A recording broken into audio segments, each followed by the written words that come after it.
Hello, I'm Kiki, and I've recently read a book I wanted to talk to you all about and do a little review of. So we have Winter Love by, I think it's Han Soo-yin.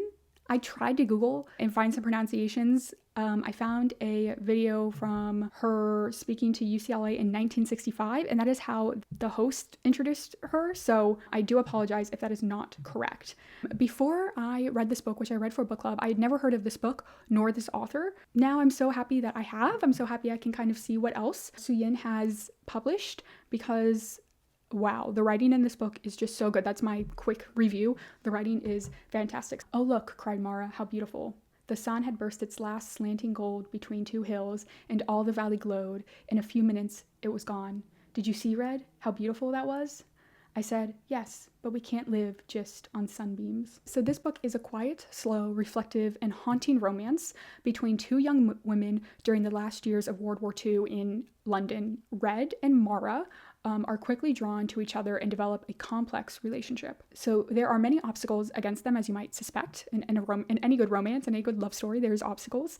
They are both external. So Mara, for one, is actually already married to a man. Another big obstacle in this book is money. The wealth gap between Mara and Red, and the ways in which both women not just need money, but the ways in which they get their money that they need. That's a big obstacle for them.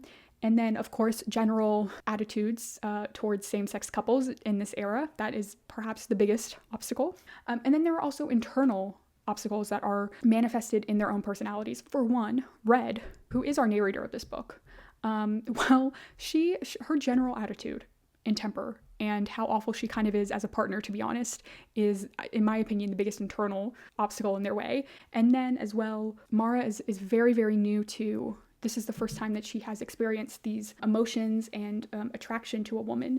And this makes her very, I think rightfully, as you might expect, very scared, very uncertain, and slow.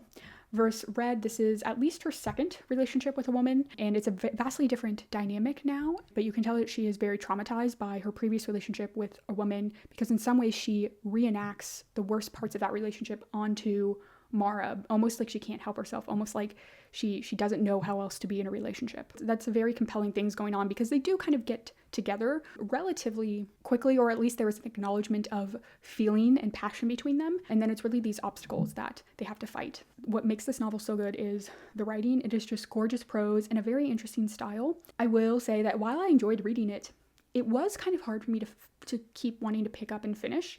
I think because the pacing is very slow and everything in the book is just extremely quiet. Like Winter Love is such a great name for this book, not just in the way that I would describe their love. It is kind of like a very barren, cold, distant way, like you would kind of envision in winter, but it also leaves the reader distant from them a bit. I did just feel like I was in the middle of winter reading this, and to be fair, I am in the middle of winter because I read this in December, but the writing does keep you going, and the intricacies of Mara and Red's relationship are fascinating. Something I wanted to say is this is narrated by Red. She's reflecting back on this time, and the little hints that she gives you throughout the book about what is to come. There was a moment, probably about a third of the way through, that my jaw literally dropped about what she had just told us. And I literally was reading this in a book club, and I had to message the group and was like, did I miss something? Is this the first time that she told us this? And then I went back through the chat, and I could see every single one of them, as soon as they got to that point in the book, they all sent a message like, oh my God, what does this mean? And like I said, that's where really the haunting part, when I said it was like a haunting book, comes from, because we're getting hints as we're reading the story about where it's going, told in the future from Red's perspective. And you're just like, every little hint you get, you're like trying to make it fit in what you have been told so far and what you want to happen and what you think is going to happen. And then you get a new clue from the future and you're like, what? How can this be? This is one of my favorite quotes. Mara and I strolled around, circling the Eros which had gone, fascinated and horrified because, not understanding in our own bodies the hunger of others, it appeared strange, alien, abnormal to us, degrading yet gripping in an ugly way which we had escaped, were glad to have escaped. We hovered beyond the lurching groups, went home like cats walking away, superior and free, leaving the milling woman and the murmurings and laughter behind us, and did not turn our heads. So I felt a sudden great love for Mara, and was also sad for both of us. Here we were, carried into an unknown place in a ramshackle taxi. There was something symbolic about it. It was a bit like the future that was coming, so uncertain, and I wanted to put my arms around Mara and say, beloved, tell me that we love each other. Tell me not to worry about anything. Tell me to be like you, certain and clear and not too practical. Okay, so that is all I want to say about this book that is spoiler free. I do want to read a couple more quotes and then talk about the ending, but I think that's going to be the stop of this for the spoilers. I'll try to put timestamps down below that you can skip this to like the wrap up, but really the wrap up won't be much more. I did give this a 4.25 stars. The writing though is fantastic. I really want to read more from this author. Okay, so that's it for spoiler free. The thing that I was mentioning before about that moment was the first hint that she had married Andy. My jaw like dropped. I was so like, excuse me? Sorry, it was 16% of the way through. Quote, it's so strange to think back to Andy then, when he's so respectable now, a different person, getting fat and fussy about his clothes. He's my husband and I'm used to him. We don't talk about the past. Why should we? Andy has never guessed about Mara. My jaw dropped. And that's the message. I was like, wait, did I miss that she mentioned before that like she's with Andy? What? How can this be?